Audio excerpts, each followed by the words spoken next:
Hola, I'm Claudia Romo Edelman. And I'm Cynthia Kleinbaum-Milner. And this is a podcast a la Latina. The playbook to succeed being your authentic self. Today, Nanette Cosero, former global president of the vaccines divisions at Pfizer. In this episode, you're gonna learn 3 main takeaways.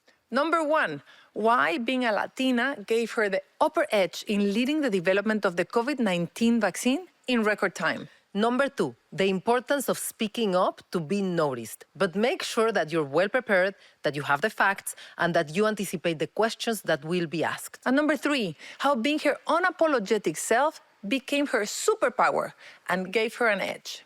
This and more in a podcast A la Latina.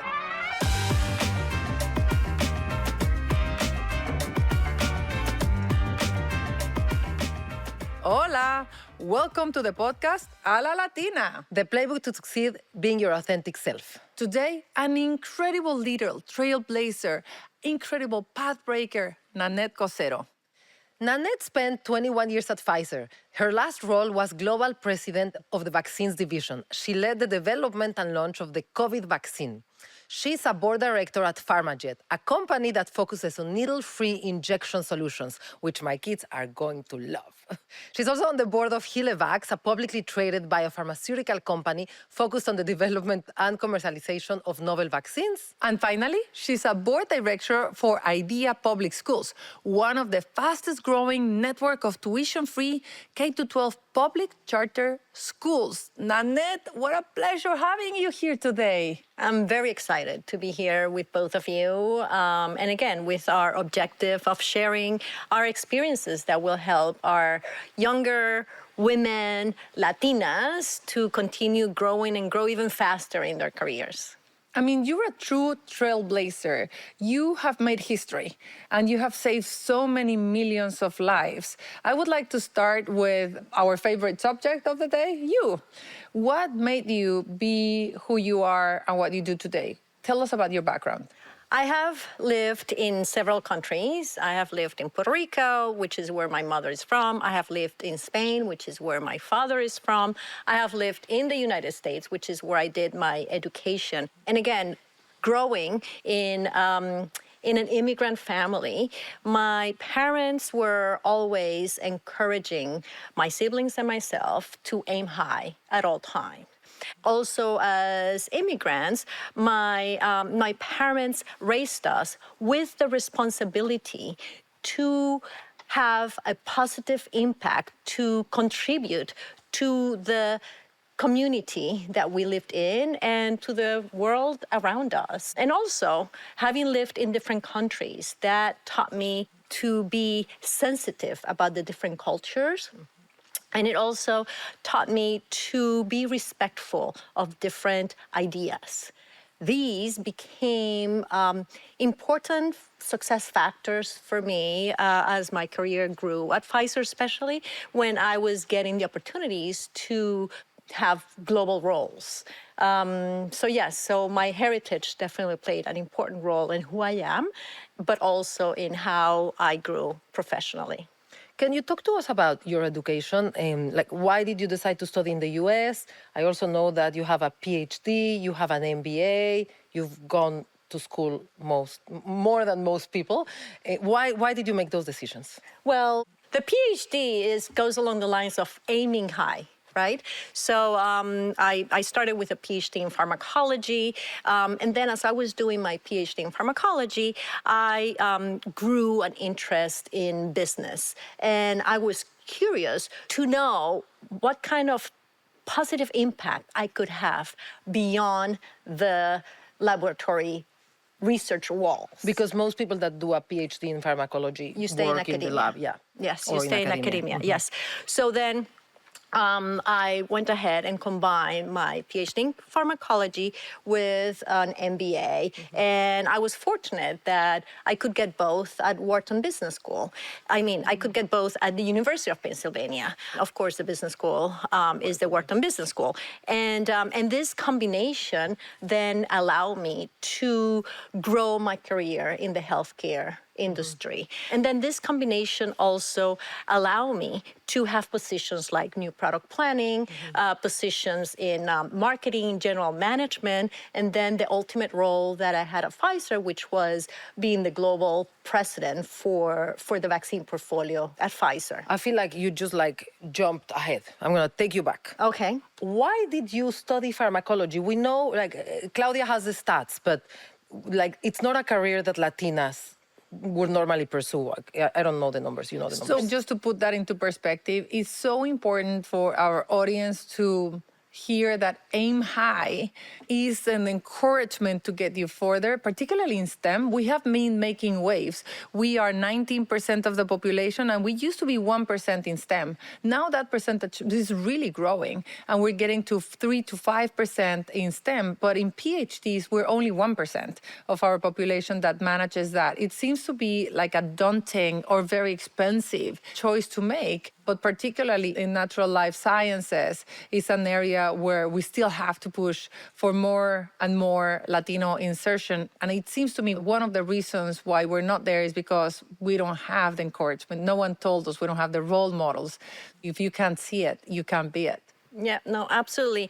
And in my case, again, I have always was interested in sciences. And as an undergrad, my major was chemistry. And then, again, in my interest of getting closer to applying the science into human body is that then comes pharmacology. But then again, my interest on then going beyond the walls of a laboratory lab comes the business degree. So it's that full combination of science and business that I develop as passion. Why? Because that allowed me to do my ultimate goal, which was to have a global impact in public health. Were your parents in STEM or in global health? Because I would have never thought about making an impact in global health. So how did it come to you? Yes, well, I mean, my dad came to Puerto Rico to marry my mother. And again, I don't know that we want to go into the details on how they met, but they met when my mother went to Madrid for a vacation. They dated for 2 years via letters. And then my father left Madrid, left his mom, his sister, to marry my mother in Puerto Rico. Wow. But it was during the time of Franco. And during that time, as you know, opportunities for middle to low class people were very limited. And he saw coming to Puerto Rico as an opportunity to grow. Then in Puerto Rico, he studied physics. And he got a master's in physics. Then he was a professor in physics. So, so that's how the STEM came about. My mother, on the other hand, was on the side of entertainment. I don't know if my uncle is Paquito Cordero in Puerto Rico. Do you know that name? And my mother and my uncle partner to bring entertainment to Puerto Rico. Nidia Caro, Chucho Avellanet. I don't know if those names ring a bell to you. So it was totally two different areas. But then my interest leaned towards the science, towards the STEM. Maybe because in my mind, I thought that was the harder part to do. And that's how What a love science story. came into me. That's a beautiful love story. And just like seeing it through your career, strategically for the Latino community, we have to get into those professions because tech and healthcare are two areas in which we're underrepresented, but they're the future. I think that it is encouraging to have you so that younger Latinas and younger mothers can tell their kids that it is a great area to go, so we can encourage more and more people to not only aim high, but aim high in areas where the future lies. Do you want to talk a little bit more about like where do you see STEM, particularly the pharma and the healthcare industry going? Absolutely. It is an area that, while, as you mentioned, we have been increasing our Latin representation in different industries, science and technology continues to be lagging even significantly more than any other of the industries. I mean, I think that in the pharma space, the percentages of Latina women are in the low teens. I'm not even sure if they are even double digit, to be honest with you. So it is an area that we need to continue raising the awareness and continue providing younger women the confidence that it can be done and that you can be anything that you want to be, and that nothing and nobody should hold you back. And that if you get accepted into, as you know, into any of the universities in the United States, it's because you can do it. So there's no need to doubt yourself. There's no need to have insecurities that even if you get accepted to Cornell or Harvard or any of the top schools in the United States, oh my God, am I gonna be able to compete? Yes, of course you will be able to compete, and you need to go for it, and you need to make it happen and really have the courage to make it happen, which that comes then with the resilience that we have as Latin women. And let's face it, you, Nanette, are a celebrity of science. You're Nobel Prize winner material. I've heard your name, particularly in the time of COVID, where I learned that the first vaccine, I don't know for people that you remember how desperate we were in a COVID time to when is the vaccine gonna come and how are we gonna get out of this one? And then it was you, a Latina, that invented the COVID vaccine.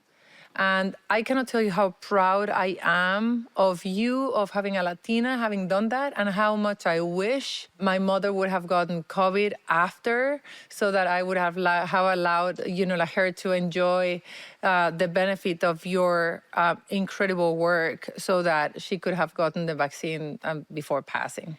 Yes, well, first of all, I am truly and genuinely sorry for your loss, and thank you for your kind words.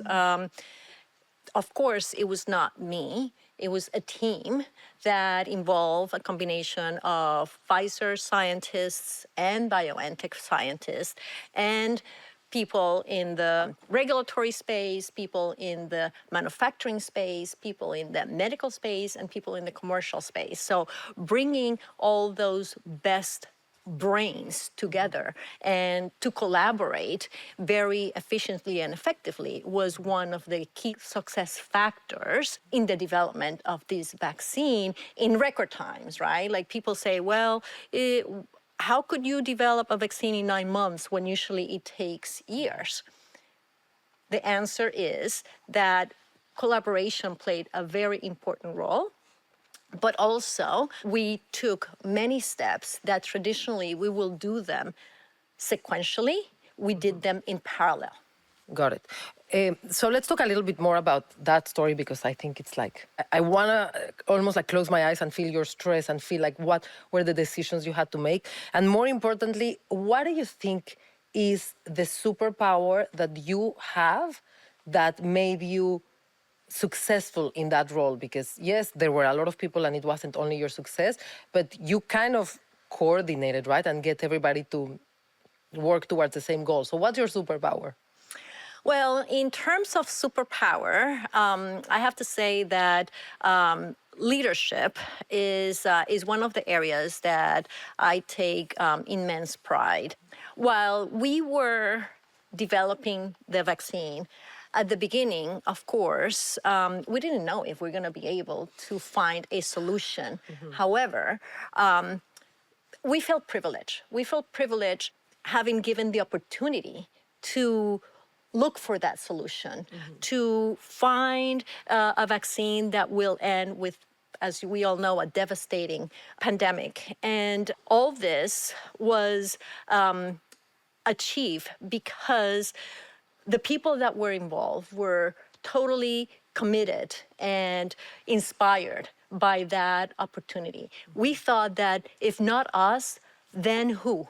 And that gave us the energy, that gave us the drive to work 7 days a week, 14 to 18 hours day long, for months nonstop. Well, I mean, but you say, if not us, who? I don't have the data, but I imagine there were a lot of people trying. If you read the story of Shackleton that was trying to get to the South Pole, he was trying, but there were like all these other sailors trying to get to the South Pole. I imagine there were a lot of teams that were trying to create a vaccine, and you guys did it. And you're saying they were inspired by the mission, but 14-hour days, 14, 18-hour days, 7 days a week, how much inspiration do you need? Like, what did you, no? It's like you're leaving your family. So what do you think were your, take credit. I feel like you're not taking the credit of your leadership. You're saying the situation, everybody. What do you feel like you did? How did you inspire them? And tell us You're the story. absolutely- How Yes. was Yes. it? Well, you're absolutely right that leadership, I do consider leadership to be one of my superpowers. I read a book titled Five Graces of Leadership by the author of Gary Burningsong. And that book resonated very strongly with me because I mean, I was aligned with the five graces of leadership, which include G for gratitude, R for resilience, A for aspiration, C for courage, I was going to say commitment. Okay, but correct. All right. yes. courage, and E for excellence. The author uses E for empathy, but in my case, excellence was extremely important because excellence became a signature of my team and of myself. And then to me, gratitude meant recognizing the efforts of the people in my team, the people involved, especially when they were going above and beyond. Yeah. At the same time, resilience. I mean, I think that us Latins, immigrants, resilience is almost in our DNA. Yeah. Yeah. And resilience, being resourceful and making things happen and never giving up was also an important leadership trait that I conveyed to my team. At the same time, aspiration. Like I said at the beginning, always aiming high and always going beyond what is expected. Because if you aim high, your achievements are always going to be better than what is already available. Let's put it that way. And then comes courage, right? Courage, we need to have the courage to, first of all, take thoughtful risks, both at a personal and at a professional life, and also have the courage to be our unapologetic self, to speak up, to put forward our thoughts and our ideas. And then after courage, of course, excellence, like I said. And for me, excellence was extremely important because the environment that I was in was extremely, extremely competitive. Did you ever doubt that you were going to achieve, like that you were going to end up with a vaccine that worked? Yes. Yes. How did you Yes, get yourself like out of the summer funk? of 2020, Yes. we weren't sure. We weren't sure at all.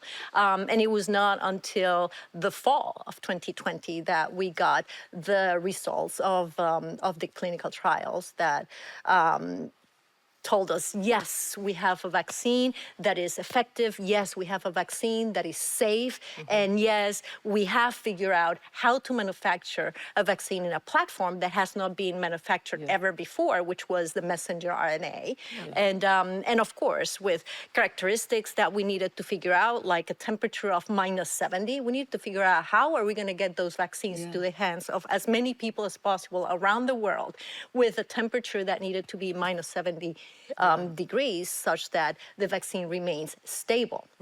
And at the same time, the launch, the commercial launch, and all of this needed to be done By yesterday. in the shortest period of time because millions of people were dying, unfortunately, around us. So the pressure to get it done and to get it done out there was incredible. However, something that I want to take the opportunity to emphasize is that safety was never, ever, ever compromised. Right. Putting forward a vaccine that is absolutely safe for everybody, it was an extremely important aspect of how we went about developing this vaccine. I want to talk a little bit about that time. It almost like COVID in my mind is like a black zone. I blocked it. I don't want to go ever back to that in my memory because it was so painful. I remember distinctively that time, and when it came out that there was a vaccine and that it was going to be possible and that it was you. I can only imagine how was the process and the pressure, and what you just said, all of a sudden clicked in me. Maybe it's because you were a Latina that you were able to put your collaborative mind, your leadership as a family style that inspired everybody to go, that you were able to multitask doing sequential things. I never thought about it. Yeah. But why don't we celebrate more of that? Why don't we just put you know, like as a poster child so that we can start having more presidents of companies, of countries and organizations, because we're able to do that. Do you think it is your Latini that intervened not only in your excellence, but also in the miracle that you performed? You know, now that you put it that way, maybe subconsciously. Consciously, I have to, be honest, Yeah. I did not think about that. But subconsciously, probably because familismo is something that has been core to the way that I work with my team, right? At Pfizer, the vaccine team was a vaccine family. And for me, how do I achieve that commitment and that engagement from my team comes along the lines of really being authentic, transparent, genuine, and getting to know the people in my team to deeper levels, understanding their needs, their aspirations, and helping them in their career journey to get to their aspiration. That turned into very quick trust. Yes. And a combination of trust with a clear purpose, which for us was to have a profound impact on global public health, and a clear vision, which for us was to bring breakthroughs that will change people's life. When you put those three elements together, you have teams that move mountains, that really nothing can get in the way of making things happen. I feel like, I don't know if you've tried to use Midjourney, which is the ChatGPT for images, and it's so biased. Like if you write, please draw a senator, it's always going to draw a white man, right? And I assure you that if you say, please draw the leader of the team that is developing a medicine that it's like, you have to do it in a short period of time, under stress, under resource, whatever, it's going probably to draw a white man that is with a whip, like, do it fast, we have to get it done, and like with fear. And I imagine that if it had been a person that was leading with fear, it wouldn't have been successful, it wouldn't have been safe. As you said, many other teams were trying. But what I am getting fascinated about is that there are universities and incredible academic institutions that are getting and preparing Latinos on biology or on business and so on. We are not prepared enough. We don't have the schools to understand and be aware of our cultural nuances and how that bring the leadership that we have. If we would have known that because we're collective, because we're familismo, because we're building trust, we therefore can lead those type of things. If we would be aware not only in the excellence on the issue, but also in what our culture brings us as a superpower, then you can start trusting and raising your hand more and applying for different jobs, isn't it? Absolutely. And I think that you mentioned this at the beginning, right? It's hard to relate to something that you cannot see. Yeah. And having more role models that give you the confidence to say, oh, this person was able to achieve it, so can I. And it was not easy. I mean, again, it's not easy to achieve what we leaders, Latin leaders have achieved. Yet, with perseverance, with resilience, it can definitely be done. But I want more than that, because that we have. We have the perseverance, we have the resilience, we have the resourcefulness, we have the familismo, we have all of that. What we don't have is the awareness of it. We don't have the Aztec moment to say, like, holy cow. And I want Latinas to realize it earlier. Shortcut to your success is to realize your power because you're a Latina, as you said, being not only authentically yourself, but being aware of the superpowers that you bring. Absolutely. could not have said it better. Okay, so we spoke about the fact that probably a lot of companies were trying to come up with a vaccine. And having myself worked in big and small companies, I usually associate speed with small companies. So I was very surprised to hear that the company that was able to do it fast was so big. Why do you think that despite its size, Pfizer was able to do it in record time? Basically, resources, expertise, experience. I do believe that Pfizer does bring some of the best brains together, the best brains in research and development, the best brains in regulatory, the best brains in manufacturing, medical, commercial. And for smaller companies, that is harder. So I think that those are some of the reasons or some of the factors that contributed for Pfizer to be.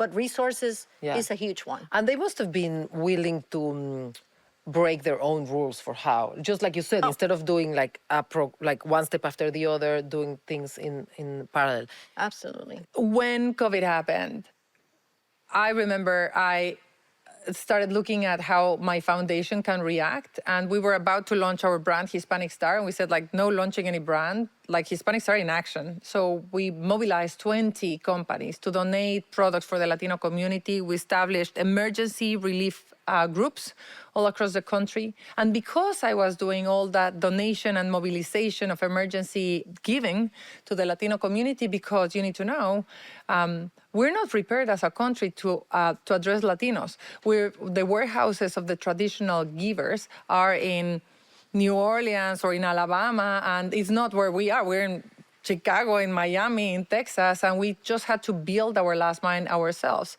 And because of that, I was an emergency worker. I was one of the first people that got your vaccine, and I had to fly to Odessa, Texas, to get it. I think that in the first week in which they were released. I want to know, what was the story of developing the vaccine? How was it? Well, I alluded to the fact that we did take all the steps that before were sequential, we did it in parallel.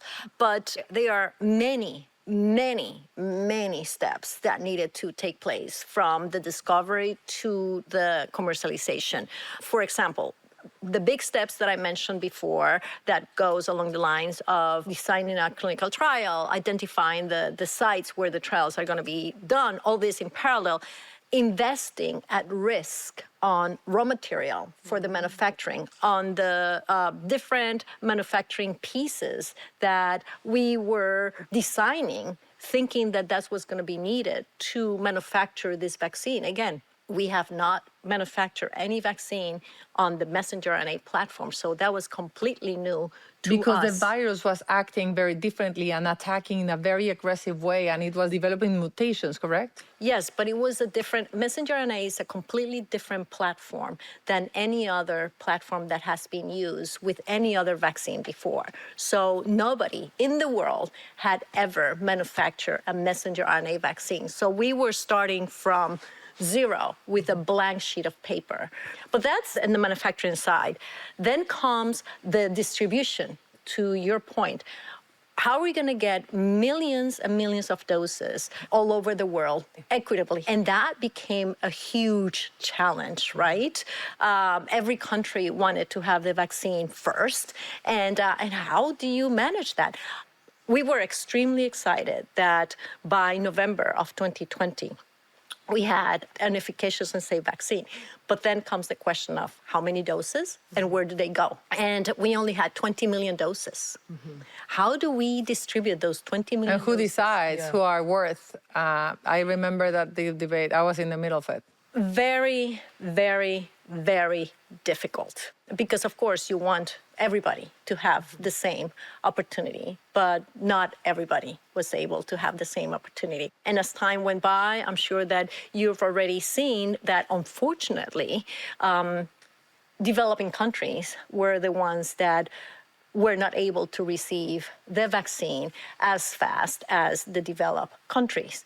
And the reality was, the reason was that, unfortunately, those countries did not have the infrastructure to distribute the vaccine to their populations.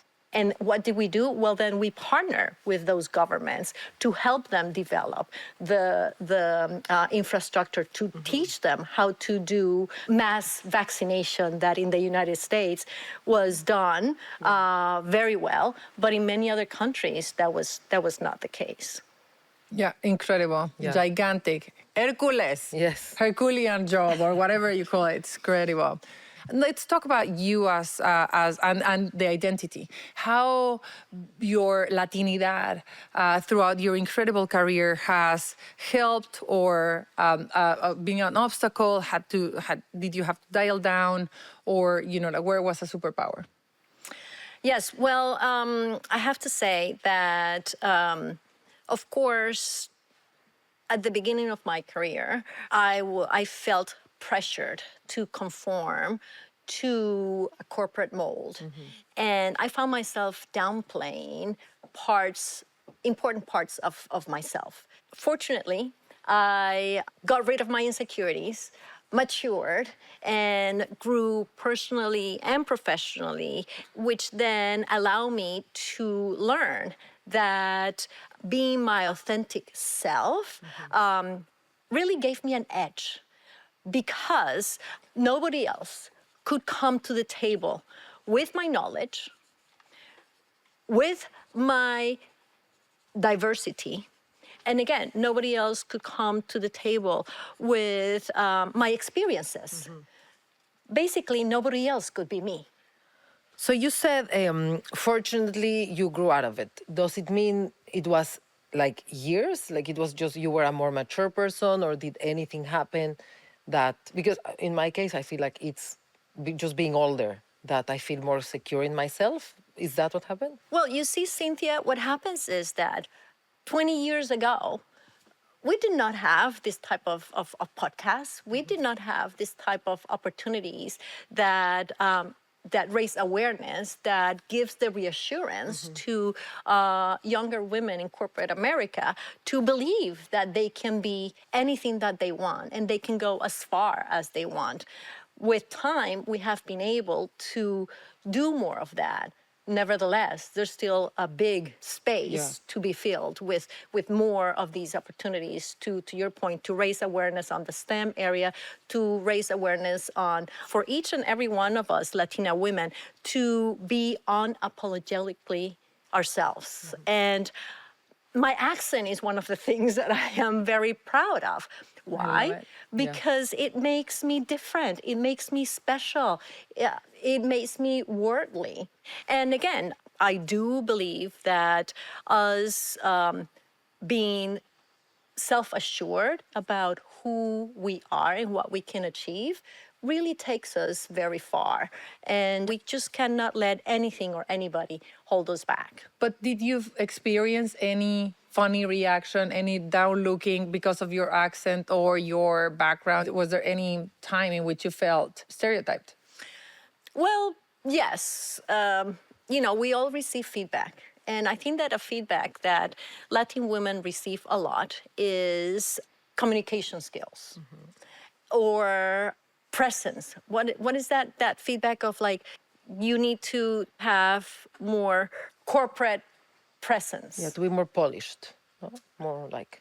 Yes, exactly. And at the beginning, I would, welcome the feedback and agree and learn from it. But then later in my career, when I was told, oh, we're going to give you a communication coach, I said, why? Joe Blow does not have a communication coach, or David does not have a communication coach. There were many times that I was the only woman and Latina. And so what? So I do use my hands to communicate, and that's okay as long as it's not too excessive, that is distractive. That's a feedback that I've received. And again, I do speak slowly because I do have an accent, and I will make sure that people do understand me. But the content of my communication is there. And I think that that's extremely important, that we do as Latina women, prepare when it comes to presentations, when it comes to going to meetings, whether it is with a cross-functional team or with upper management, that we think ahead. What are the questions that we might be receiving, and prepare those questions, anticipate those questions, and prepare for those questions, because we want to be concise and we want to come across that we command on our expertise and on our knowledge. Yeah. Did you take the training? Did they At the give you- beginning, I did. Then later, I told HR, no, you give the coach to Joe Blow and to David, because I feel that I'm already where I need to be when it comes to communication. We have to learn how to take hurtful feedback, but at And some when point we need to learn how to stop it and say like, I'm good. And that's an incredibly great point. Just on the being Latino and in the pharma industry, maybe there's fear for Latinos to get into it, and they don't apply as much. We don't get into clinical trials as much because we feel that we're not going to be understood. Being a woman is already like lesser of a representation than men. How could we encourage more Latinos to get into the industry? I think we have already talked about it a little bit, right? In providing the role models of people that are in the industry, that are Latina and that are women. And at the same time, providing training that help people develop self-confidence, because sometimes it's a lot along self-confidence, but also many times it's along the lines of, am I going to be able to have children? Am I going to be able to have a career and be a mother?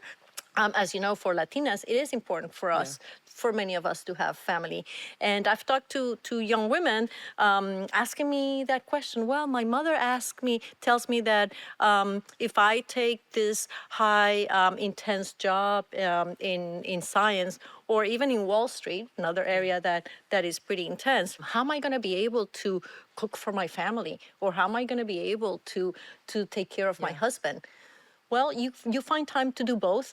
And if you have a good job, you can also pay for people to help you do that. I mean, I'm definitely not doing everything that I've done alone. I have a supportive husband. I have help with the children when they were small. What I meant, I'm sorry, just to interrupt. What I meant is we're almost 20% of the population, but only 2% lawyers, 1% economists, and 1% in pharma. And I wonder whether it's because we just don't feel that we're going to be included and being able to be ourselves.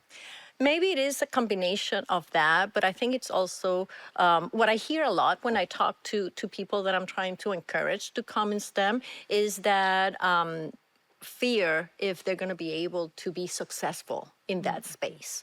And again, I think that fear comes from lack of knowledge or lack of examples or lack of really, again, Mentors, role models. yeah. Exactly. We have I think at some point we should put on our social media like there's a graph that says what careers are going to be more Prone for Latinos to succeed? Prone for people to succeed. You know, like right now, if you study STEM, you're probably going to have a more solid career. You're always going to be able to have a job. Like, let's tell the next generation like what to study, what type of careers. That's what the question before. Exactly. And I think like Latinos are great entrepreneurs, and maybe we choose careers that historically have been easier for us to get into because those are the role models that we have. But the future is like there's a lot of careers that we don't see Latinos, and I feel like that's where the growth is. So I want to see engineers, data scientists, like product managers, artificial intelligence experts. Like that's what we need Latinos to study now, Latinas. Yeah, absolutely. And really having women in leadership roles. I mean, in the tech space, still, there is a very small percentage of women and an even more smaller percentage of Latino women. We need more women, Latinas, in leadership roles. And how do we achieve that? I want to make sure that all pharma companies hear your story and how, because you were a Latina, you injected so much leadership into the success of a breakthrough, global breakthrough like creating the vaccine, so that they can start trying to hire more Latinas, invest in more Latinas, and so on. Because I think that is both ways. It's not only us, is the industry has to lean in big time. Exactly. We need to continue doing a lot more of what we're doing now. And of course, we also need to vote. Latin people need to vote because the leaders in the government also have a huge impact. I mean, all these changes in laws that now before universities, universities were proning or having larger opportunities for minorities, and now that is being stepped back. If we don't have students in colleges that that are Latins, how we don't have a pool for corporate America to bring them into leadership roles. And I have good news.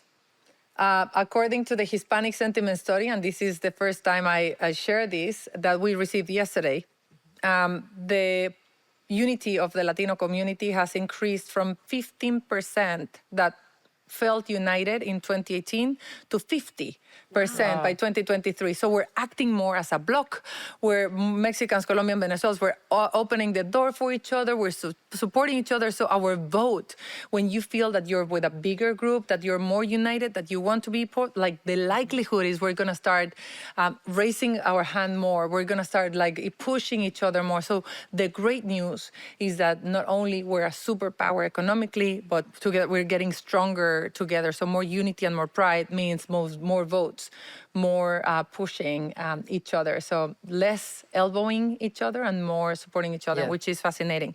So we love the term flip the script. Flip the script understood as flipping the script from stereotypes to values, from fears to truth. And we are very much stereotyped. There's a number of stereotypes and unconscious biases that are associated to Latinos, either from the corporate side or from ourselves. What do you think are some of the things that we could flip the script? I'm very proud to be a woman. I'm very proud to be Latin. And my heritage plays an important part on my daily activities, on my energy, not only because I want to demonstrate the positive impact and the great contributions that Latins are already having in our society, but also to help overcome the inequalities that unfortunately are still there. Yeah. Incredible. Okay, so we want to talk about the playbook. When we started this podcast, we actually started with a list of things that, based on conventional wisdom, the things that somebody has to do to climb the ladder. I shared with you the list, and now I'm asking you to either debunk or confirm any of them. What do you want to talk about? I want to confirm the importance of speaking up, the importance of being a strong communicator, even if we have an accent. Don't be shy. However, do it well. To do it well, you need to prepare, and stay updated in your expertise area. Make sure that you know more than everybody in the room in your area. You don't have to know everything, of course. Nobody knows everything. But make sure that you do know everything that you need to know about your expertise, about your area of responsibility, command the room. And basically because, again, knowledge is power. There's I learned once that there's this tendency when you become a leader to not want to say, I don't know.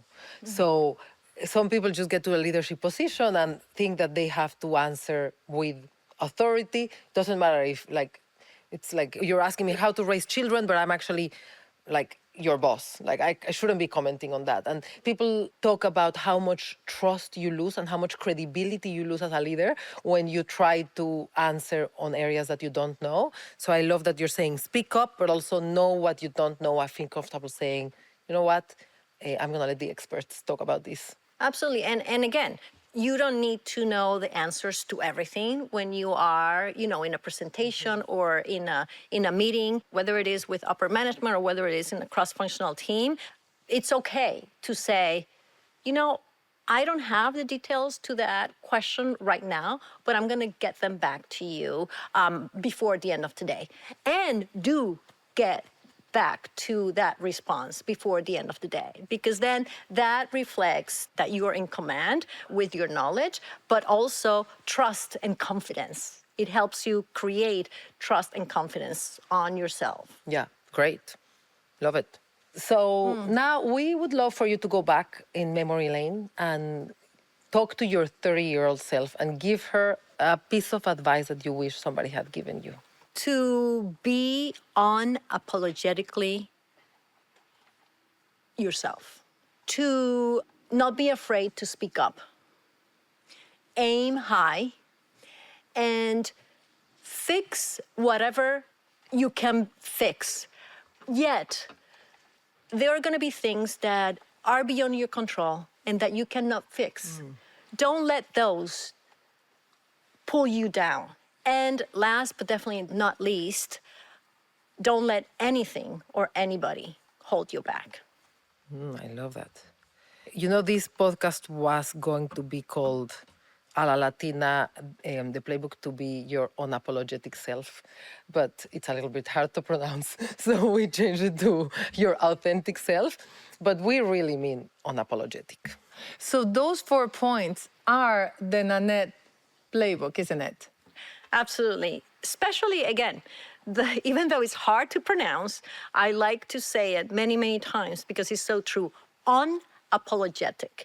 Be unapologetic. Because being your authentic self, yes, but being unapologetic about step who you further, are, yeah. exactly, goes even further. And I cannot be more grateful for your time, your wisdom, for your incredible work in saving so many lives, in the work that you did in the vaccine and throughout your life. You're an inspiration. Well, thank you, Claudia. Thank you, Cynthia. It is my honor to be here with you guys. And again, my objective is to pay forward to the Latin younger generation that is coming right in front of us. And with your wisdom and your support, we're going to get Latinas to succeed and lead a la Latina.